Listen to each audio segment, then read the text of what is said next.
How's it going, everybody? Welcome back to New Mexico State Men's Basketball News. I'm Marshall, and as you guys see, I'm back in Carlsbad working. I made a video here a few weeks ago, and in today's video, we're going to talk about Sir'Jabari Rice once again. He's been one of the top subjects we've been talking about on the channel recently, considering that he's playing for the Los Angeles Lakers in the NBA Summer League, or I should say used to, because obviously the Summer League's now over. The Hornets beat the Kings last night to win the Summer League championship behind Con Knuckles, who had 21 points. He played with Cooper Flagg at Duke, shoot lights out of the ball. His free throw shooting can be a little bit better, though. I mean, notice during Summer League, he can shoot lights out from three and from midi, but his free throws weren't going in as much, and you would figure that he could be a good free throw shooter if he's a great shooter all around.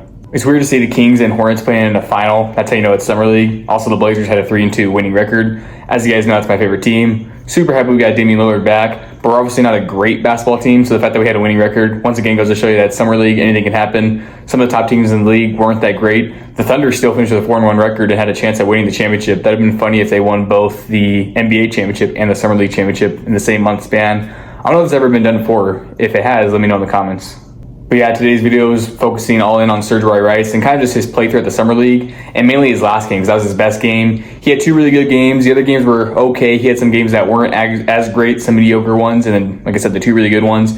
So we're going to talk about his last game against the Denver Nuggets. Even though they lost, he still put up a good show.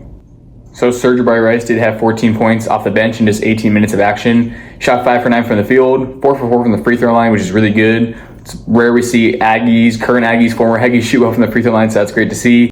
He was 0 for 2 from 3, so obviously didn't hit a 3 at all throughout the night. But overall, he played very well on the offensive side. He also grabbed 3 rebounds. He also did have 2 turnovers and 2 fouls, which, you don't want to see, but at the same time, it didn't really affect the team too much. And it's honestly not horrible. I mean, you see a lot of the top players, like you look at Caitlin Clark in the WNBA, such a great player, but she's averaged over 5 turnovers a game the past 2 seasons. So the more you have the ball, the more you're turn over the ball. And since he played a little bit more minutes than usual last night, the turnovers are obviously going to go up a little bit. But overall, he was pretty efficient, I'd say. With the shooting, shot really well from the field, shot over 50%. So you can't be mad at that at all. In Summer League as well, you get 10 fouls instead of just the normal 6. So even though he got 2, almost 3, he was almost halfway to 6 in a usual NBA game. But with the Summer League, you get 10 fouls. And there's still been surprisingly a number of players who have fouled out in the Summer League. There was one that did this year, can't remember his name, but then Young Hunson for the Blazers, had 6 or 7 fouls in some of the games. I'm just like, dude, can you stop wreaking havoc and fouling? I understand you get the 10 fouls, which is great. And you should, I guess play a little more aggressive, which is great. That's what they want. But at the same time, you should also be smart and limit the fouls, because when you get that NBA contract you're working for, you're not going to be able to do that.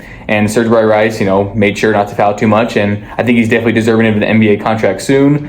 He played well that last game. And for the minutes he was given, played pretty well. If you look at his stats, the points might be down from other years. He's played in the Summer League or the G League. But that's because he didn't get as much PT for some reason. DeJuan Gordon also played well. I'd love to see those guys both get contracts, but, I guess there's being biased toward other players. Bronny played very well in the Summer League, but I thought Sir'Jabari Rice and DeJuan Gordon, given the minutes they had, played just as well, if not better, especially Dalton Knecht. He struggled hardcore throughout the summer, but he was one of the Lakers' rotational players last year, so he played a lot of minutes. Should have played better given, experience he has. As you guys know, Sir'Jabari Rice's game is just so smooth. That pump fake is so deadly. He gets to his spots. He doesn't need a whole lot of dribbles to get there. Kind of reminds me of Devin Booker in a way, how he can just spot up, one dribble shoot, get to the 3, get to the midi, get to the rim. He's a pretty solid 3-level scorer, I would say. Just really love his game overall, and it was really fun being able to watch him play. I only watched a few of his games during the Summer League, but the games I did watch, he went off and played well. So maybe I'm his good luck charm, and maybe I should watch more games. And I know we talked a little bit about DeJuan Gordon. I know the video is not entirely about him, but he had some solid games. Toward the end, he was kind of struggling shooting. I believe he had 5 points on 1 for 6 shooting the last game, and he did start, so he had a chance to start, unlike Sir'Jabari Rice, but Rice played better and is the better player, so why is he not starting? I don't know. But it's still good to see these former Aggies doing their thing on the court and, building that chemistry. They obviously didn't play together. They had the chance to play together, but Sir'Jabari Rice left to go to Texas, which you can't blame him. Got some big money and played very well there, and had a chance to win a national championship. You can't be mad at that at all. And he played really, really well there in the NCAA tournament. Led them in, he was the second in scoring, averaging around 13 points per game off the bench. Again, coming off the bench, averaging 13 points, one of the best players, should have been starting. But maybe his role, he's just better off the bench. Maybe he gives more energy out the bench with that scoring ability. Just because you don't start doesn't mean you're not, a starting caliber player or better than some of the starters, because I think Rice definitely was on that Texas team and even this Lakers team. And maybe I'm being biased, but that's just the way I see it. So overall, Rice had those 2 really big games of 13 points and 14 points. And the video I made about him scoring 13 points has almost 600 views. I'm really hoping that hits 1,000 by the end of the year. That'd be awesome.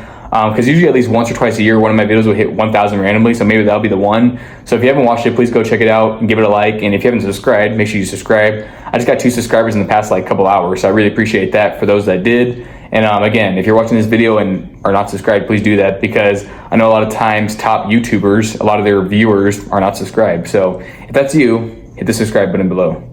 Rice did have a couple sneakers. I think he had a game where he only had like 1 point, and then again another game where he didn't score. He had a couple games where he like won 3, but turned over the ball a lot, had more turnovers than points. So a couple bad games here and there, but a couple of good games as well. And so overall, I would say it was a pretty solid summer league for him. Not sure exactly what he averaged, but it was probably in the single digits. But he's still a solid player overall. And I don't know what's next for him. I'm not sure if he's gonna stick with the Lakers in the G League and try to work his way up for a contract, or if he's gonna go play overseas, because he played overseas last year. Wherever he goes, I'm sure he'll be very successful and get a lot of playing time and do his thing. The Lakers finished just 1-4 in summer league play, as the Nuggets finished 2-3. So maybe if Rice and Gordon had a little bit more opportunities, they had a chance to have a better record. I actually read a comment earlier today saying that exact same thing on one of my videos or my community posts, which you guys should go check out those as well. I post all my community posts, social media accounts on Twitter and Instagram, just NM State MBB News, just like this YouTube channel. So make sure you go check that out for more content. A lot of times the stuff I post on there, I'll make videos about. So if you want to stay in the loop of all Aggie basketball news, make sure you go follow that. I talk about former Aggies, current Aggies, everything Aggie basketball is there. Before I close the video, I want to ask you guys a question to, answer in the comments. 1, do you think Sir Jabari Rice, and if you want to, talk about Juwan Gordon too, that's cool. Do you think those guys deserve to be in the NBA? If so, what team would you guys like to pick them up? Where do you think they would best fit? Do you think it's with the Lakers? Sir Jabari Rice used to be a part of the Spurs. Do you think him going back there would fit well? Or is it another team? Juwan Gordon hasn't had like any NBA experience, just with the G League Lakers, or South Bay Lakers, I should say. So let me know in the comments if you think those guys are deserving of an NBA contract and where they should end up. Because I think they're definitely deserving of it, just not sure where they would fit best. I feel like they fit well with the South Bay Lakers, but on the actual Lakers roster, who knows? And again, Sir Jabari Rice used to play for the Spurs, but again, is he going to fit that team right now? Who knows? He could fit on another team better. I feel like them playing for a non-contender where they can get a lot of minutes and work their way up and prove themselves would really benefit them. But again, my opinion might be different from yours. So let me know, and let me know when you think and when they should be in the NBA, when they should get that call up, because it's been a while. They've been working for a few years now, and they haven't really seen any progress of getting there. I mean, they've worked hard to get there and they've done their thing, but as far as I know, they haven't had any NBA call-ups or anything. Or any like 2-way contracts as of recent. So let me know what you think about that, and if you think they're getting snubbed from those positions. Overall, it's going to close it for the video. I really hope you guys enjoyed it, and I'm out.